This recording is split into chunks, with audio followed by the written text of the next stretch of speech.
Alright, so I wanted to dive into how you can do a better job of converting sales through the DM strategy.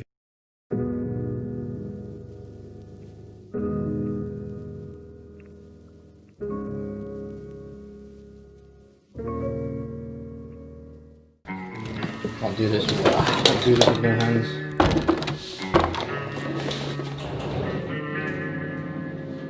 Gotta do some grown up things today.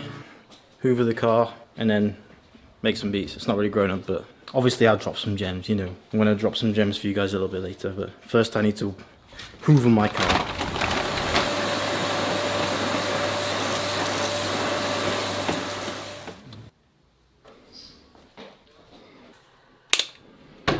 Zoom. Alright, let's get this beat in, shall we? Keep it with that daily upload schedule.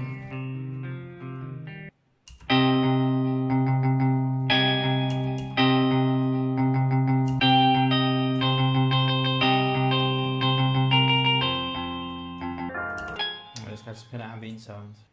Some kind of soft pad or something. Yeah, something like that. Alright, I like that. Let's bounce that out. Put that there.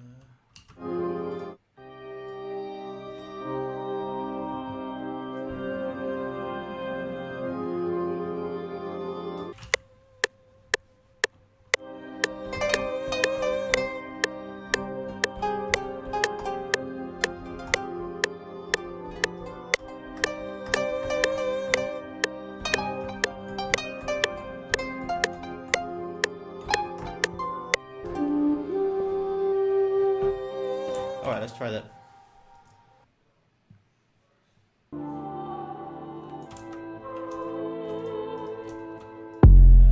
G.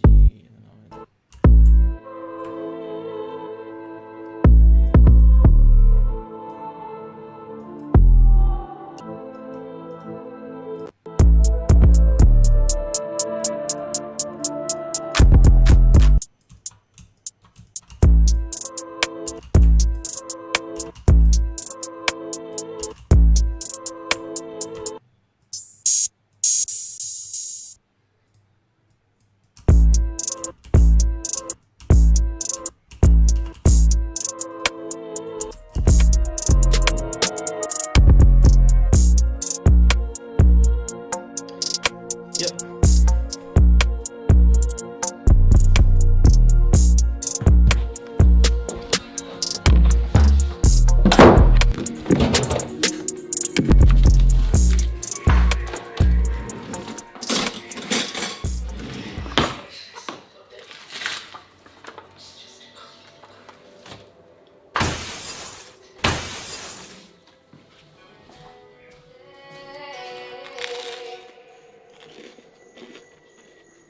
Say hello everyone with Mark Jackson and Jeff Van Gundy, Mike Breen on hand. Who've you all got for the playoffs? I've got Lakers in five or six, I think. I think they're gonna do it. I mean, it's only right that they do it, you know, like, can you imagine like how good it's gonna be for like LeBron, especially LeBron, when the whole series is over, and Dwight Howard quite a bit as well, because he played against Kobe. He played against Kobe in the playoffs in 2010, 2009, something like that. So can you imagine like how epic that's going to be if they win it, man? That'd be so crazy. Props to Miami if they win, but yeah, it'd be amazing if the Lakers win it this year. It'd be so cool.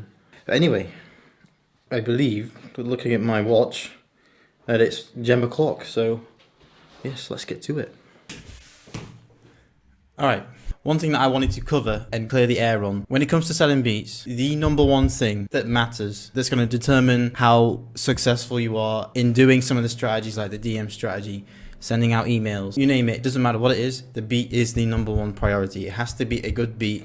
The beat has to suit the style of the person who you're sending it to. Rule number one is the beat, okay? The quality of the product has to be good. It has to be good. If you think your beats aren't to a standard where you're happy with, or like if you know deep down that your beats aren't on point, if the mix isn't right, if your melodies aren't good enough yet, then go back to the drawing board. Start using loops, start learning music theory. But the priority for your success for selling beats is the beats themselves, okay? Let's clear that up for one thing. Now, I say this in a lot of videos, but it is so important. And for people that haven't seen any other videos on selling beats, then that is the key, you know, that's the key thing that you have to be taking into consideration. The beats, hands down, is the most important thing.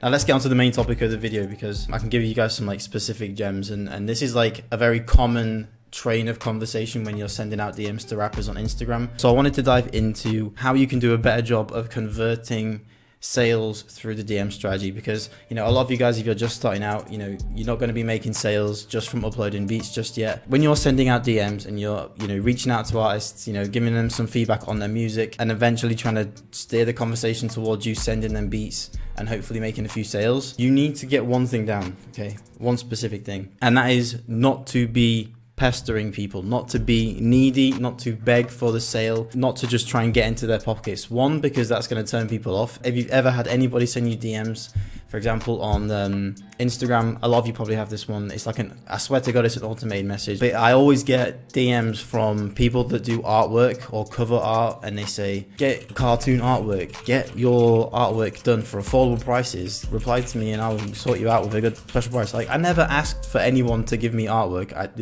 Nobody wanted that in the first place. So why do you think doing that to artists is going to help you make more sales? It isn't. So the key thing when it comes to the DM strategy is not to be beggy. And I'm going to give you like an example scenario that's super common. It's that, it's a real like normal conversation that I have with most artists when I'm doing a DM strategy. And I feel like with the DM strategy, it's too easy to fall into this trap of being a bit beggy, and I'll show you exactly what I mean. So the scenario I'm going to go with, and it's super common. Let's say you reach out to an artist, you've picked them out, they make music similar to your beats, it's a decent looking artist that will suit your style of beat.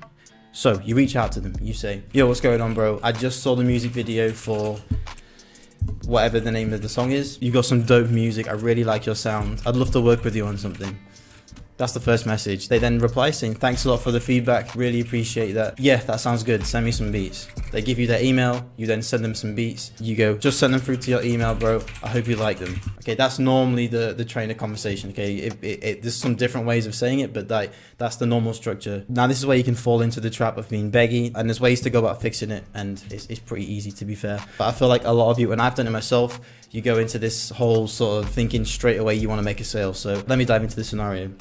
So you send them beats. They reply saying, cool, I'm going to check them out now. They take a listen to them. They may not reply for a couple hours. They may reply straight away and say, bro, these beats are super hard. And most of the time that'll be it. It's either they don't reply for a while, or when they do reply, they say, bro, these beats are super hard, I've got something for these. Or they just say they're not interested, in which case that's fine.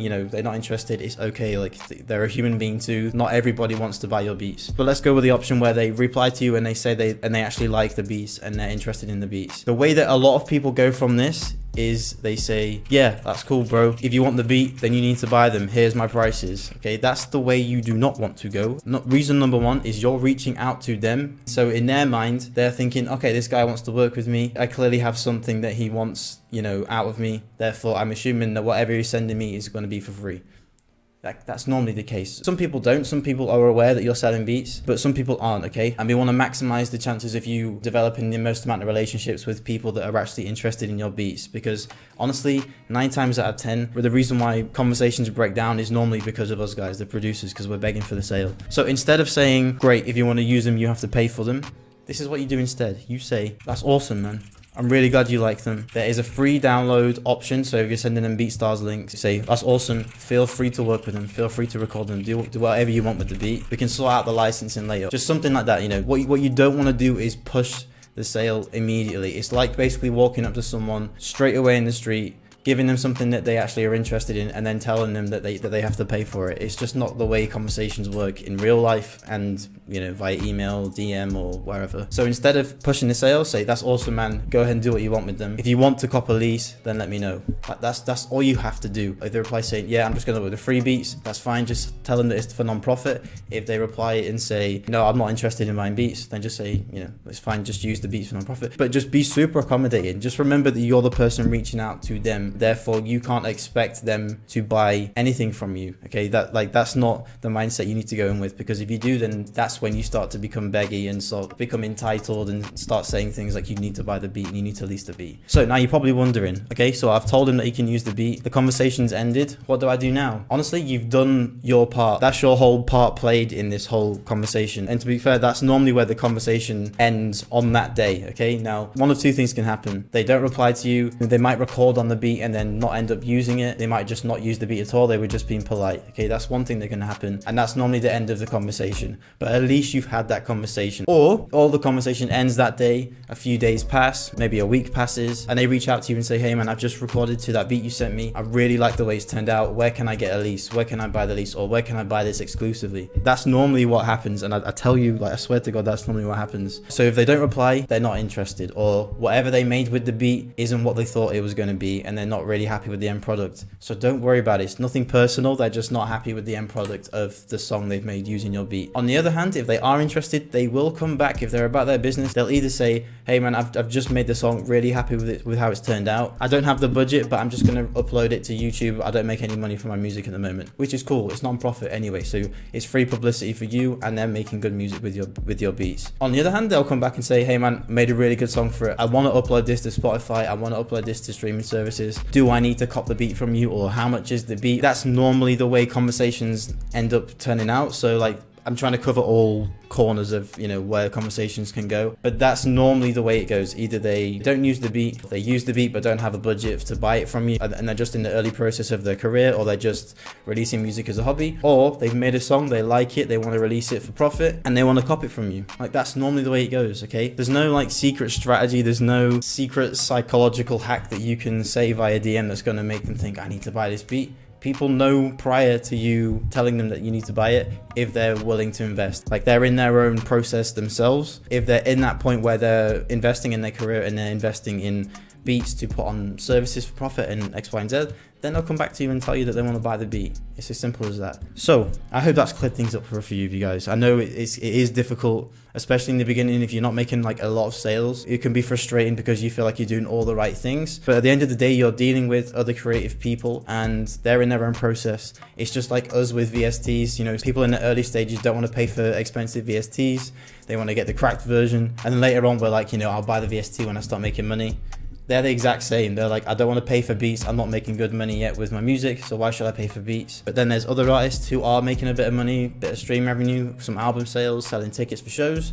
They want to invest in their music and do it legitly, and they will come back and buy from you. So you're never going to get all beat buyers all at once. You're going to have people that are in different stages of their career. So yeah, I hope that has cleared things up for you guys. Rant over. Now, if you're still with me, quick shameless plug. If you haven't seen yet, I'm doing live streams at least twice a week. So I'm doing live beat critiques and I'm doing live collabs where you guys submit loops and I make a beat with your loops, and then if it's a fire beat, we split sales 50-50. So tap into those. I do them at 10 p.m. GMT plus 3, between 10 p.m. and 10:30 p.m. GMT plus 3. So just take that time zone and convert it to your time zone, and hopefully you guys can tap in with that as well. And I've just dropped the new website with all of my kits, courses, free drum kits, free loop kits, you know, you name it. All the free stuff and all the paid stuff is on there. prodllb.com is the website. Go ahead and check it out. And if there's anything that you guys want to upgrade, then hopefully I've got something that can help you do that. But yeah, man, goodbye.